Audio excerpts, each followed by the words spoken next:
Seonggok jagung di kamar dan seorang pemuda yang kurang sekolah. Memandang jagung itu, sang pemuda melihat ladang. Ia melihat petani, ia melihat panen. Dan suatu hari subuh, para wanita dengan gendongan pergi. Dan ia juga melihat suatu pagi hari di dekat sumur, gadis-gadis bercanda sambil menumbuk jagung menjadi maizena. Sedang di dalam dapur, tungku-tungku menyala.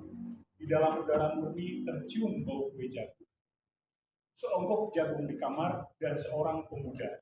Ia siap menggarap jagung. Ia melihat kemungkinan otak dan tangan siap bekerja. Tetapi ini seonggok jagung di kamar dan seorang pemuda tamat SMA. Tak ada uang, tak bisa menjadi mahasiswa. Hanya ada seonggok jagung di kamar. Ia memandang jagung itu dan ia melihat dirinya terlunta-lunta. Ia melihat dirinya ditendang dari diskotik. Ia melihat sepasang sepatu Kans di balik etalase.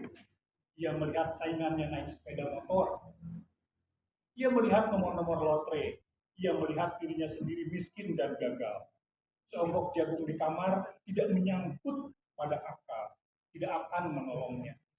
Seonggok jagung di kamar tak akan menolong seorang pemuda yang pandangan hidupnya berasal dari buku, tapi tidak dari kehidupan, yang tidak terlatih di dalam metode dan hanya penuh hafalan kesimpulan, yang hanya terlatih sebagai pemakai tapi kurang latihan bebas berpikir. Pendidikan telah memisahkannya dari kehidupan. Aku bertanya, apakah gunanya pendidikan bila hanya akan membuat seseorang menjadi asing di tengah kenyataan persoalannya? Apakah gunanya pendidikan bila hanya mendorong seseorang menjadi layang-layang di ibu kota ikut pulang ke daerahnya? Apa gunanya seseorang belajar filsafat, sastra, teknologi, ilmu kedokteran, atau apa saja bila pada akhirnya ketika ia pulang ke daerahnya lalu ia berkata, di sini aku merasa asing dan sedih.